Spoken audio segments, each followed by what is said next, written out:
Hello bachcho, let's read the question first. In order for gene therapy to be most effective, genes should be inserted in WBC, RBC, stem cells or all of these. Gene therapy को most effective करने के लिए जो jeans होते हैं वो किसके अंदर इनमें से इंसर्ट करने चाहिए, WBC में, RBC में, स्टेम सेल में या फिर इन सभी में। तो जो यहाँ पे की कॉन्सेप्ट की हम स्टडी करेंगे या यूज करेंगे वो होगा जीन थेरेपी का। तो जीन थेरेपी का मतलब क्या होता है, नाम से ही पता चल रहा है जीन के यूज करके, जीन्स का यूज करके थेरेपी करना। तो देखो ऐसे बहुत सारे लोग होते हैं जिनके अंदर कोई ना कोई जीन की जो होती है कमी होती है, उनके अंदर प्रेजेंट नहीं होता, which leads to disorders. And ये कुछ डिसऑर्डर्स ना इतने खतरनाक होते हैं जो कि लाइफ थ्रेटनिंग होते हैं, लाइफ थ्रेटनिंग होते हैं, लाइफ को भी बहुत ज़्यादा खतरा होता है।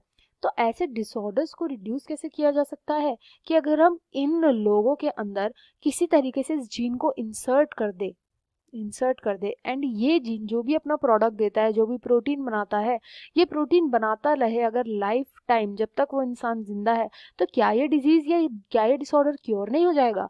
इसी पूरे प्रोसेस को कि किसी जीन को सिंथेसाइज करना, फिर उसको होस्ट के अंदर डालना या पेशेंट के अंदर डालना, उसके थ्रू फिर प्रोडक्ट बनना, इस सभी को हम बोलते हैं जीन थेरेपी। अब जीन थेरेपी जो थी उसको यूज किया जाता है एडेनोसिन डीएमिनेज की कमी को पूरा करने के लिए भी। एडेनोसिन डीएमिनेज की कमी को पूरा करने के लिए भी एक ऐसा एंजाइम होता है जो हेल्प करता है हमारे इम्यून सिस्टम को अच्छा फंक्शन करने के लिए। हमारा जो इम्यून सिस्टम होता है उसको प्रॉपर फंक्शन करने के लिए, उसके लिए भी जीन थेरेपी को यूज किया गया था।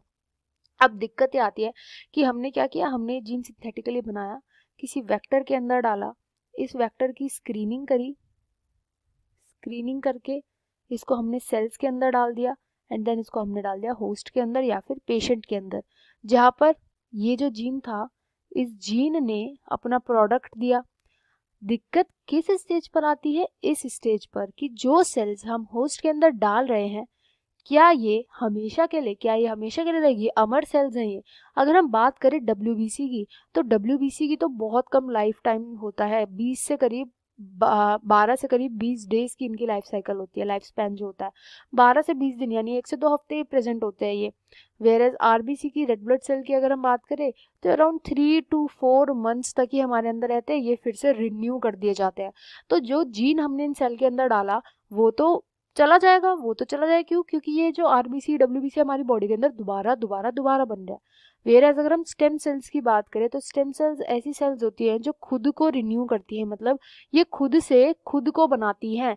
WBC RBC खुद को नहीं बनाती, कभी भी WBC से WBC नहीं बनती, बट स्टेम सेल्स जो होती है ना वो रीजनरेटिव होती है नेचर में, यानी ये खुद ही को रिन्यू करती है। तो यानी ये जीन एक तरीके से मान लो खुद डिवाइड करती है with the help of mitosis, खुद।